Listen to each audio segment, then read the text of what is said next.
اور دوسری کا ذکر کیا ہے وَإِذْ أَخَذْنَا مِيثَاقَكُمْ، اور جب ہم نے تم سے پکا وعدہ عہد و پیمان اس بات کا لے لیا کہ لا تسفکون دماءکم، تم ایک دوسرے کا خون نہیں بہاؤ گے۔ یہ سفک کا لفظ پہلے گزرا ہے نا کہ فرشتوں نے کہا کہ وَيَسْفِكُ الدِّمَاء، اور جن کو آپ خلافت دینے لگے ہیں، دنیا میں بھیج رہے ہیں، یہ تو خون بہائیں گے۔ اللہ نے فرمایا لا تسفکون دماءکم، تم ایک دوسرے کا خون نہیں بہاؤ گے۔ مختصر سی بات یہ ہے، تفصیل تو اس کی سیرت کی کتابوں میں مل جائے گی کہ نبی کریم صلی اللہ علیہ وسلم کے آنے سے پہلے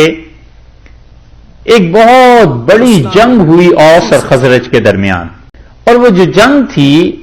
وہ بنو نذیر، بنو قریظہ اور قینقاع، یہ تین قبیلے تھے۔ اصل میں جنگ اوس اور خزرج کے درمیان تھی۔ مشہور قبیلے، ایک قبیلہ اوس تھا اور ایک قبیلہ خزرج کا تھا، اور یہ دونوں مشرکین میں سے تھے، اور اللہ نے پھر انہیں ہدایت دی، اور اکابر صحابہ کرام رضی اللہ عنہم ان میں سے تھے، بڑے بڑے اللہ کے بندے، بہت دین کے لیے جنہوں نے کام کیا ہے،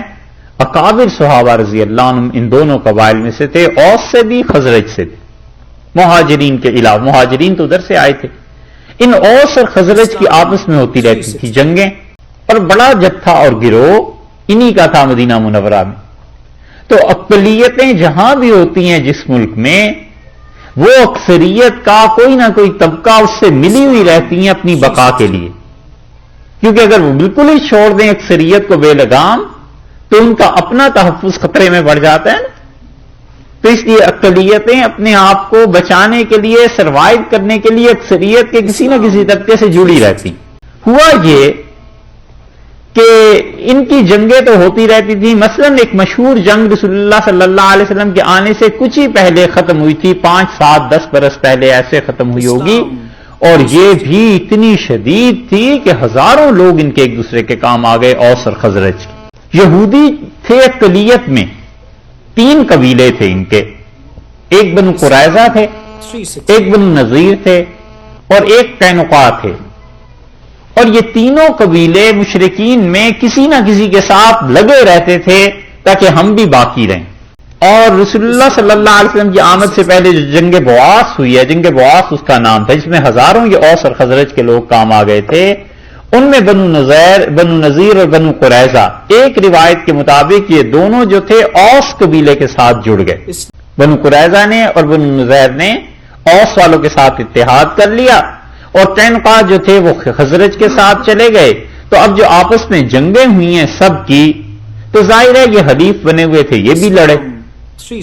جب یہ لڑے تو یہودیوں نے ایک دوسرے کو قتل کیا، ان کے گھروں سے نکالا، اور اس کے بعد قیدی بھی بنے۔ یہ ان آیات کا پس منظر ہے۔ بس اتنا اگر آپ سیرت میں دیکھ لیجئے گا اس کی تفصیلات، اب دیکھیے ان آیات کو یہ حل ہو جائیں گی۔ اللہ تعالیٰ نے فرمایا ہے وَإِذْ أَخَذْنَا مِيثَاقَكُمْ،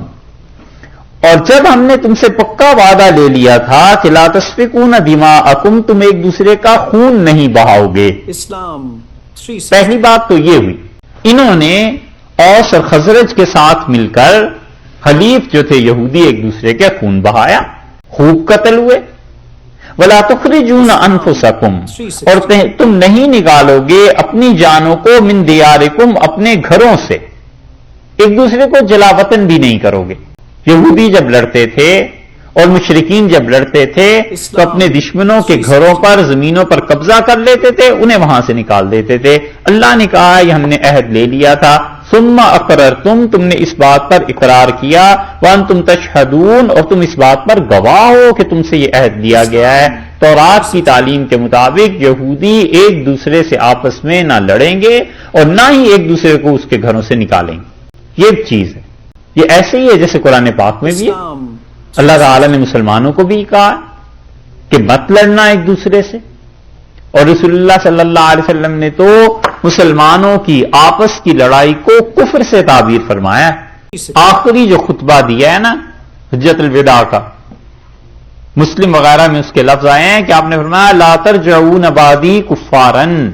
میرے بعد کافر نہ بن جانا، میرے دنیا میں سے جانے کے بعد کافر نہ بن جانا کہ ایک دوسرے کی گردنیں اتارنے لگو۔ حالانکہ ظاہر ہے مسلمان اگر مسلمان کو قتل کرے گا تو یہ ہے تو کبیرہ گناہ، لیکن وہ اتنا شدید گناہ ہے کہ رسول اللہ صلی اللہ علیہ وسلم نے اسے کفر سے تعبیر فرما دیا کہ یہ کافروں جیسی حرکت ہے، بالکل ایسے نہ کرنا۔ یہ یہودیوں کے ساتھ اللہ نے کہا تمہارے ساتھ معاہدہ تھا اس بات کا